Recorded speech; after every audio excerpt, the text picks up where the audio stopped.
Hi, I'm Andrew Flusci, your Virginia traffic and misdemeanor defense lawyer. One question that comes up a lot is whether or not there's video for a reckless driving case. Let's talk about that.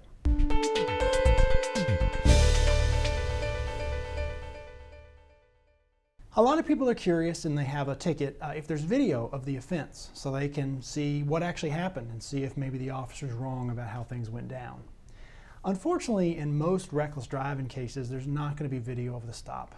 And the main reason is that the cruiser video, if there's a dash cam video, it's recording what's in front of the cruiser. So it's not recording everything that's around, and it probably is not going to actually catch your vehicle committing the alleged act. If the officer is sitting perpendicular to traffic, for example, and traffic is going by, he's actually probably monitoring the speed of traffic this direction while he's sitting this direction. So his video is going to be recording here, and his radar laser might be pointed out the other way, and he's looking over here.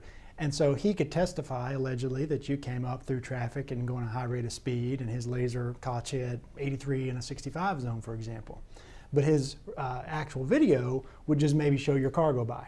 And it really doesn't show anything. And at that point, the violation is already committed, allegedly.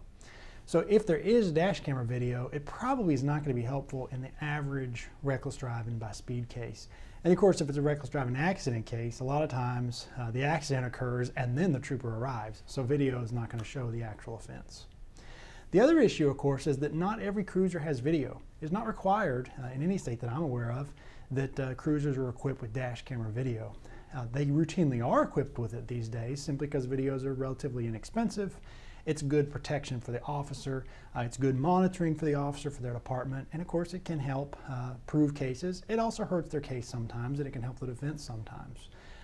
But most of them have them, but a lot of them don't still. So just because you were pulled over doesn't mean there will be video. What does that mean for your case? If there's no video or if the video is not helpful, frankly, in most reckless driving by speed cases, it's not even something that we would need to explore because the judge is normally going to believe the officer.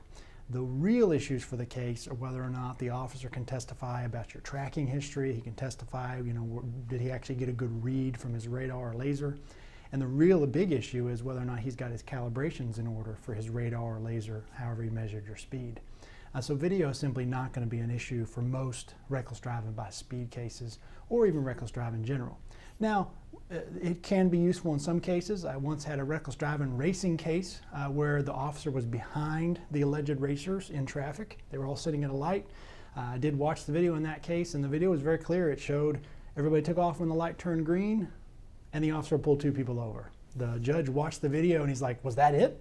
And so he rewound and showed him the about 20-second clip again. He dismissed the case. There was clearly no race. It may be that the people took off a little quickly, but there was no race. There was nothing that you would see that was abnormal or that seemed like it was dangerous in any way. So if there is video, sometimes it can be very useful. But in a lot of cases for reckless driving in Virginia, video is just simply not going to be an issue that can help us. And it doesn't hurt us either. It's really more based on the officer's own word about what happened. If you have a reckless driving case in Virginia, please contact my office. If I can't help you personally, we can hopefully refer you to somebody who can. I'd love to help if I can.